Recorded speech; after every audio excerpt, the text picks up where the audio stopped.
Well, happy Tuesday morning to you, everyone. My name is Don K. Preston.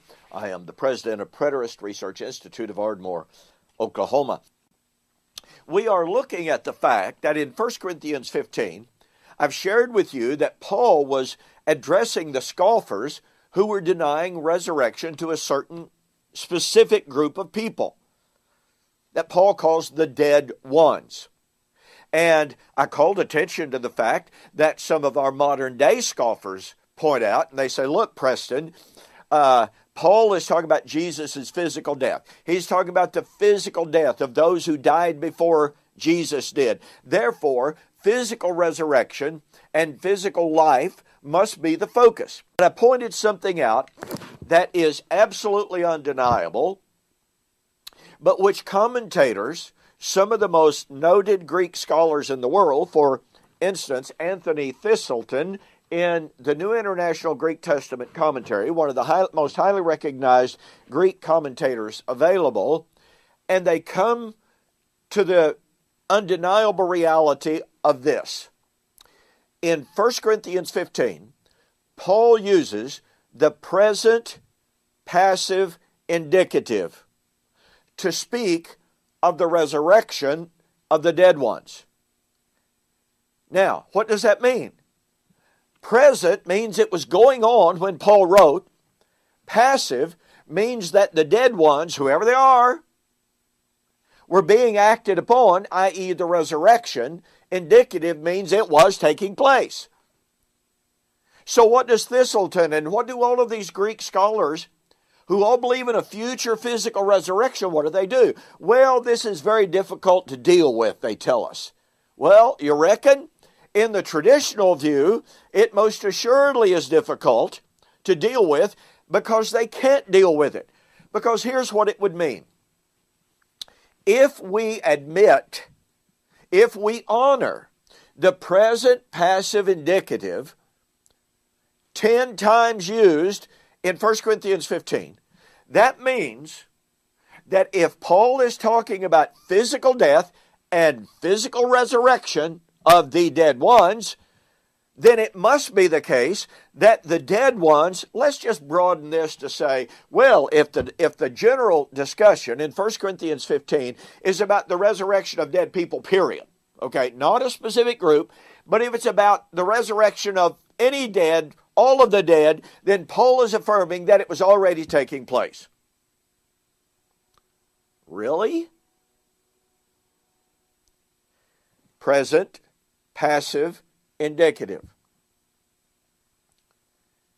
Would anyone want to argue that the resurrection of anyone and everyone was already taking place?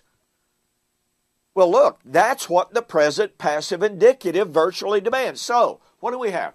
We have people saying, well, that's just kind of an anomaly. That's just kind of an idiosyncratic use of the present passive.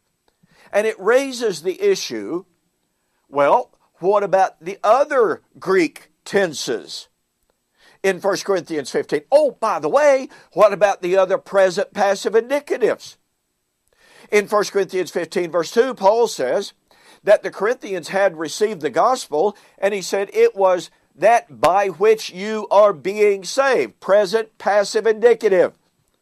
So, were the Corinthians, when Paul wrote, being present, passive, indicative, saved? Or was that strictly a future tense? Was it a past tense? Well, it was a past tense. They had accepted the gospel in the past. It was a current, present reality, but it was also a future reality because it was not yet consummated. But we cannot deny the present passive indicative in verse 2. So, that raises the question, why and upon what basis do we just arbitrarily come to the other uses, the 10 other uses of the present passive indicative in 1 Corinthians chapter 15 and say, oh, well, we we can ignore that. Well, maybe we ought to ignore some of the other present or the other Greek tenses. Notice what Paul says in 1 Corinthians chapter 15. Verse 24. Then comes the end, when he delivers the kingdom to God the Father, when he puts an end to all rule, all authority and power. Well, do we honor the Greek tense there? That is indicative from Paul's perspective of a future event. If we can ignore the present passive indicatives, why can't we ignore the future aspect of this? Watch this. For he must reign until he has put all enemies under his feet. Well, now wait a minute. This is the present indicative. Infinitive, actually. Which literally means he must continue to reign until he has put all enemies under his feet. Do we ignore that? The present infinitive? Oh, and by the way, verse 27, he has, that's an aorist, he has put all things under his feet. Do we ignore the reality of that already? He has put all things under his feet, but he must rule until he has put all enemies under his feet. Do we not see here an absolutely dynamic and absolutely irrefutable already, but not yet? But in already, but a present, looking for the not yet. Look, folks, Paul's use of the present passive indicative, the tenfold use of the present passive indicative is not just some anomaly. It's not coincidental. The Holy Spirit was not using those present passive indicatives in a sloppy, arbitrary, meaningless manner. If we want to make that accusation, we can make the same identical accusation in regard to the aorist tenses and the future tenses. I suggest to you that there is a very, very powerful and absolutely undeniable reality of the present passive indicative. Oh, by the way, 2 Corinthians chapter 1, verse 9. Paul says, we had, of his experiences that had been going on, we had the sentence of death in ourselves, that we should not trust in ourselves, but in God, watch this, who raises the dead. Present, passive, indicative. That's 2 Corinthians 1, verse 9. Once again, this is not sloppy, and it's not arbitrary, it's not capricious. So here's the question.